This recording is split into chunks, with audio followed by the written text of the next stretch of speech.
Hello, welcome to Val's Crafty Creations. I hope you enjoyed the footage that I've put together from the whale watching. It sure was a wonderful time. You take care, and we'll see you again really soon for another crafty video. Bye for now.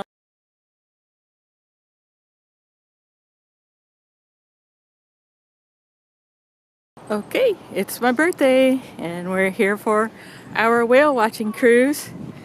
And everyone's lining up. It's 9:30, and we're all getting excited. Here's our boat, right next to a sailboat. Here's our marina. Behind. Fall behind, you get left behind. Watch your step. Always remember one hand for yourself and one hand for the boat. Throughout your journey today, nice and calm and beautiful now. At any point in time, it may rock though because of boat waves, things like that. So I always suggest that. Always one hand for yourself and one hand for the boat. Once you're on board, explore. You can put your gear down, keep exploring. In your exploration, you're going to find your first mates. You got Michael and Tammy today. They're going to be in the galley ready to help you out. They're the two busiest people on board the boat because they're taking care of all of y'all's food and drink items, cleaning the boat, and doing a whole list of items I don't like to do anymore. And here's Michael with one of those items. Again, my name is Michael. Tammy will back there with me as well. The best deal we got on board today is a souvenir mug. Non-alcoholic, unfortunately. The most important thing about the cafe, though, is that we are cashless. So if you hand us cash, we'll tell you to throw it in the tip jar. Not that big of a deal. There's QR codes scattered all around the boat. So if you do want to order online with us, you can do that. Or if you guys want to come up the old-fashioned way, start to tap stuff, send your first and last name, you guys can do that as well. We do lose service quite a bit, though. So if we're starting to tap, it's always a good idea for both you and I. Makes things very convenient. And that's about it. We also have some fun stuff. We just got on board some jewelry and some ornaments and a few other good. Souvenir cup here, and starting out with some coffee. It's high, low tide and a high tide coming. A lot of water is going to be rushing in. Animals will pop up and disappear quickly, just like that harbor seal just did. So being outside, that's where it's at. Just be prepared. Once I get to the end of the channel, I am going to pick up the pace. That's 25 knots of speed again. So if you think at any point in time you want to eat on the front of the boat where the stadium's sitting or the third deck, I would go ahead and invite you to turn around and look 3 rows behind you. That's who you're actually going to be feeding. It just doesn't work, folks. You need to be prepared. I'm going to start that pace picking up right now. There's a harbor seal up here on the right-hand side also, right next to the marker up here. So you need to be on the same page. I can tell you exactly where to look.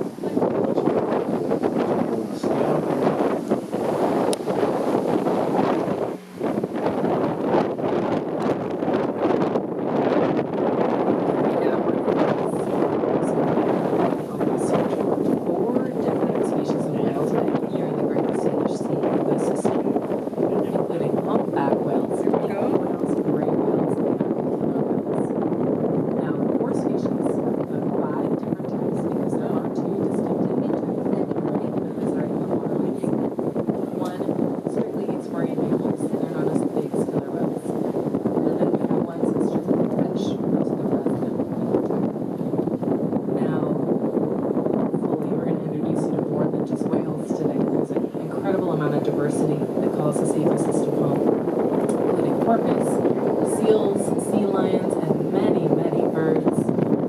If you have questions about anything you're seeing that I don't answer, okay, I'm gonna jump off the mic for a little bit, check in with our captain, see what our game plan is. But welcome aboard, guys, and let me know if you do have any questions during our journey.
As we're making our way up the eastern coastline of Guaymas Island here, guys, with this low tide, we're getting beautiful looks at what we call the intertidal zone. So all of the exposed habitat usually become and we're seeing species that don't usually get to be exposed to the air, like the algae right over the waterline, mussels, barnacles. You may even catch glimpses of sea stars along the rocky coastlines. We're also seeing some beautiful looks at a bullfell forest off our left-hand side, forest side. You can see it grows in the shallower water and looks like essentially long, brown, shimmering, almost like stems in the water. What we're actually seeing are called stipes. So the stipe is the stem-like structure. The bulb at the top of the stipe is called a nematocyst. Both of these are hollow, filled with carbon monoxide gas.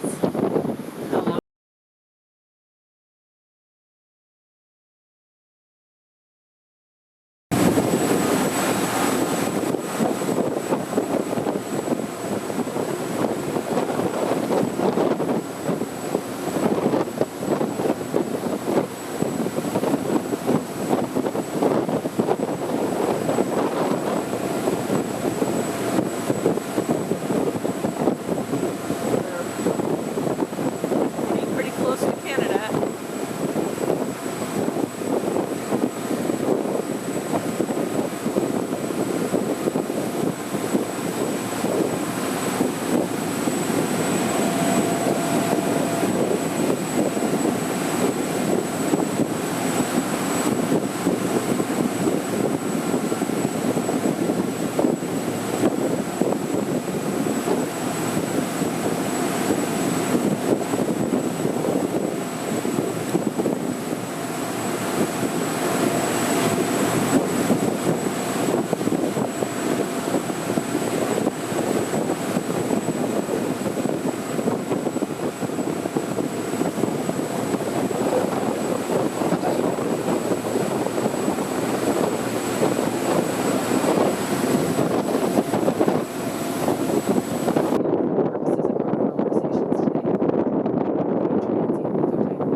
The common name killer whale was actually originally in Spanish. The term was ballena asesina, ballena being whale, asesina being killers of or assassins of. Big tail at the surface there.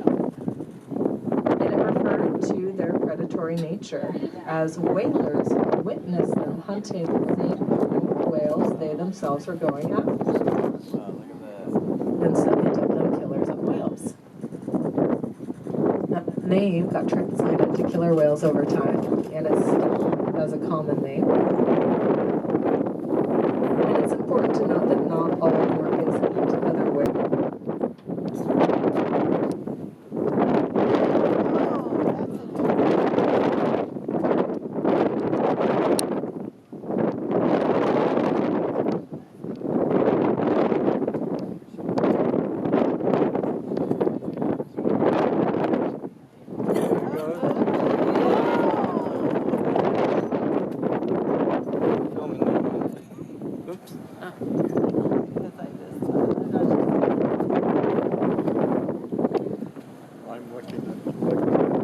Family to success. Teach them everything she herself has learned over her lifetime, so that they might pass it on to their offspring in turn. Ooh, lifespan. So average is based on studies of resident ecotype populations, and the average for males is in their late 20s to early 30s. The average for females is into their 40s. But there are males we know who have lived to be in their 60s. There are females we believe are in their 90s. So we recognize they can't be quite long-lived, but it's just a matter of one, genetics, what's your genetic health like, and two, what types of stressors might you face in your ecosystem. Social interactions between different pods for potential breeding opportunities to take place. You want to diversify that gene pool. Now, if said social interaction is successful, then 17 to 18 months later, we may see a beautiful little calf swim into this world. So that's a 1.5 year long gestation for the females. Yeah, yikes. It's a long time, guys. Now, once they do give birth, they're probably going to nurse that calf for up to 2 years. Though we know the babies can start to incorporate solid food into their diet at about the 6-month mark. At that point, males become what we call sprouters because their fins start to grow rapidly, straightening out along the trailing edge and growing up to 6 feet in height by the time they're full size. But they won't reach that full size until they're in their early to mid-20s. The females are a little bit quicker to mature. They can start having kids at the age of 10, but it's more typical to see them give birth to their first calf at the age of about 15. And they do have a limited window during which they can reproduce, that window closing in their 40s. Now, a healthy killer whale mama is probably going to have 1 calf every 5 years or so. At least that's the average, which totals to about 6 calves in their lifetime on average.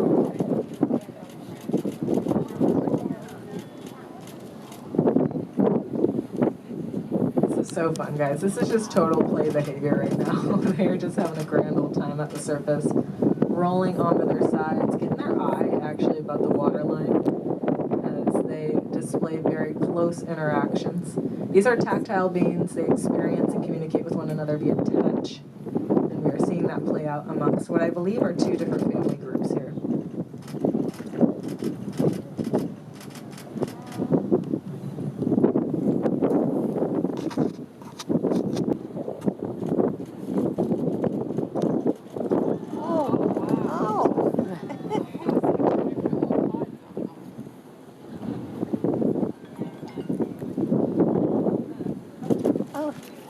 Right at the surface. Want to come back here, Bruce? Yeah. Oh, there we go.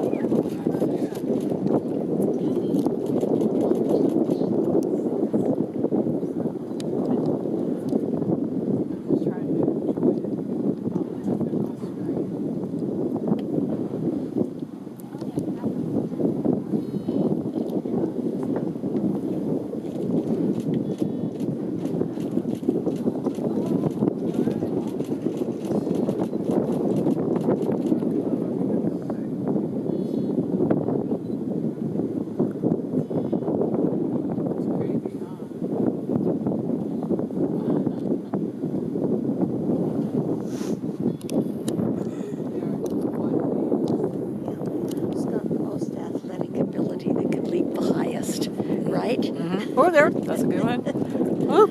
Yep. There we go. So let's give a little clapping and encouragement. Oh!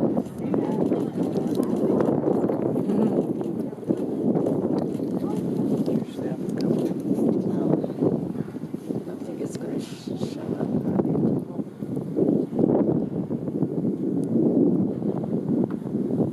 Oh, yay!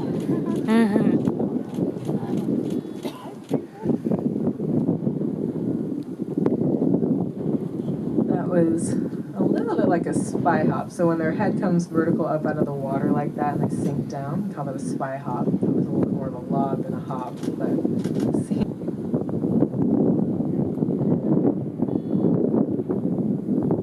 Oh, yeah. Yep.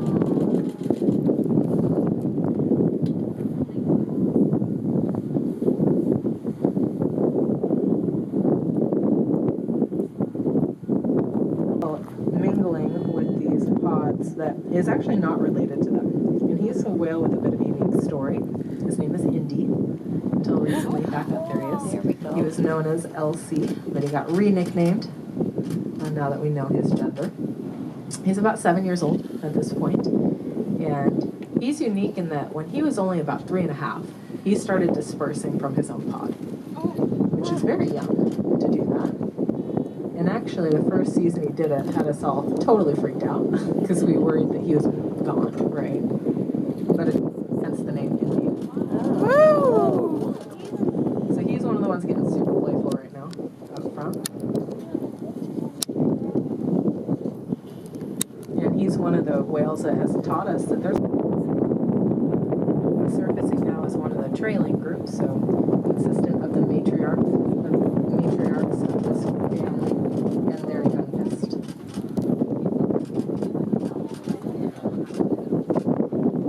These two matriarchs are actually sisters.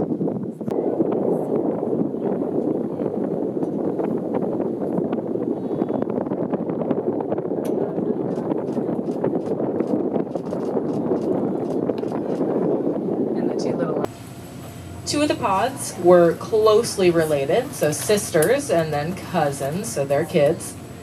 And then we had Indy, who was the odd one in the bunch, doing his thing. Now, we're going to go through some photo identification work. Usually, we want to look at the dorsal fins and saddle patches of members of the population. You can see unique scratches and scars. Many of those linger over their lifetime. Some have little notches and nicks missing from their dorsal fins, like little T124A2B here. And some of them, well, all of them, have unique eye patches. And I really love to use the eye patches if a photo is clear enough to allow us to do so, because they're so distinct. So that's what we're going to do right now. So I'm going to show you this group, and then we're going to put it to a vote as to which one you think is a match. Photos I took from today. Compared with photos from prior to 2019 when this guide was published. Wow. So show of hands, how many think it's T124A2, the top one? Okay, one or two of you. T124A2A, the bottom one. Yeah. Okay, that's pretty unanimous. T124A2B? Nah. Okay, yeah, you guys are on it. T124A2A is the clear match. You can see a little black splotch right there, has the matching freckle. Very unique, jaggedy front side to the eye patch, which runs in the family, but they're not all identical, right? Good job, guys. Okay, let's try one more. Looks like a little bit. A little bit of a breakdown. Mama in this group was born in 2001, so she's the matriarch. She was named after an island up in Alaska by the name of Elkugu, so that's her nickname. She travels with her two offspring, T124A2A, who we know is a male, born in 2013. Their nickname as of now is Agafia. And then their younger sibling, we also know is a female, known as Lytton, okay, born in 2016. So they're about 6 years old now. They have a nice little chip missing from the middle of their dorsal fin, making them a little easier to ID. So this is one of the matriarchs in the group. We also had her sister. She's a pretty young mother because she just gave birth to her first calf last year. So she would have been about 11 at age of first birth. And that calf is not listed in this guide because it's so new. Now, these are members of a much larger matrilineal tree, and I'm going to show you that tree in its entirety here. Gonna get rough. So the T124 tree. The great-grandmother, or ultimate matriarch as we know it, of this tree has since passed away, hence the gray box there. But she has had several calves of her own, each of whom of the females have had several calves of their own, and some of whom now have grandbabies too. So 4 generations in this matrilineal tree, definitely one of the most impressive in this population. Now the maps at the right in this guide are kind of cool. They show us everywhere there's been confirmed sightings of this particular pod. And you can see a lot of them spend time in Southeast Alaska and Salish Sea waters. Some have been sighted as far south as Oregon and California. We do have to keep in mind there is definite sightings bias. So where there's more eyes on the water, you're gonna get more sightings, right? But it's nice to have a starting point when understanding their movements. Now, Indy is a member of a totally different pod. I'll show you his family next. This is the T65As. This is Indy right here. He's changed a lot since this photo was taken.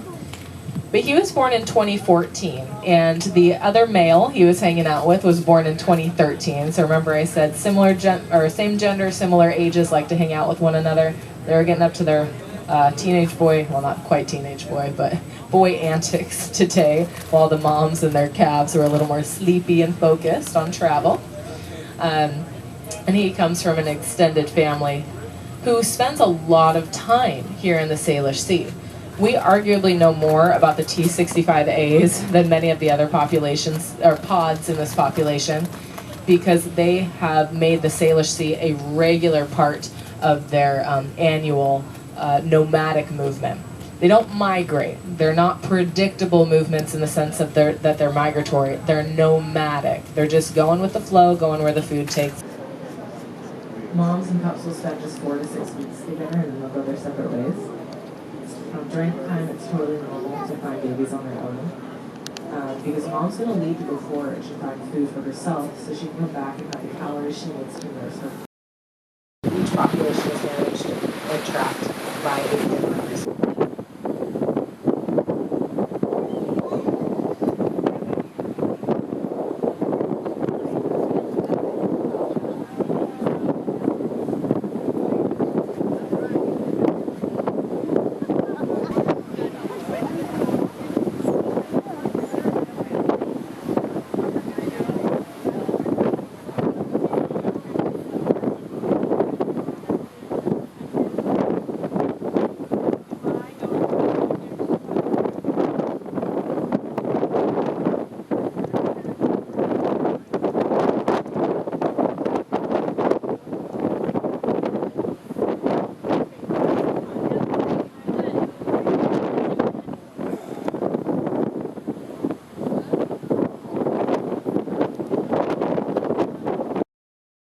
Back relax.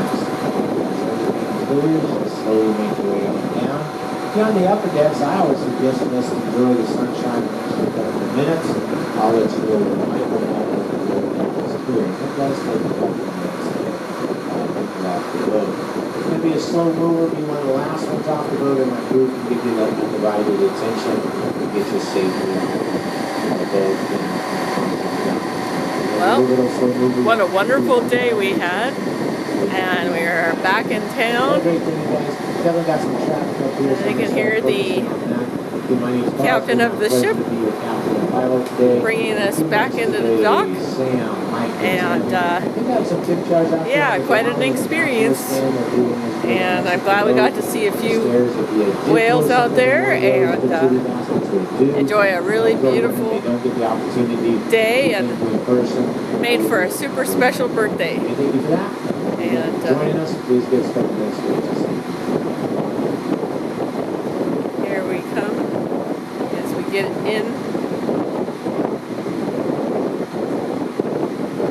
and get settled in. And it'll take us a few minutes to get off the boat, but it's about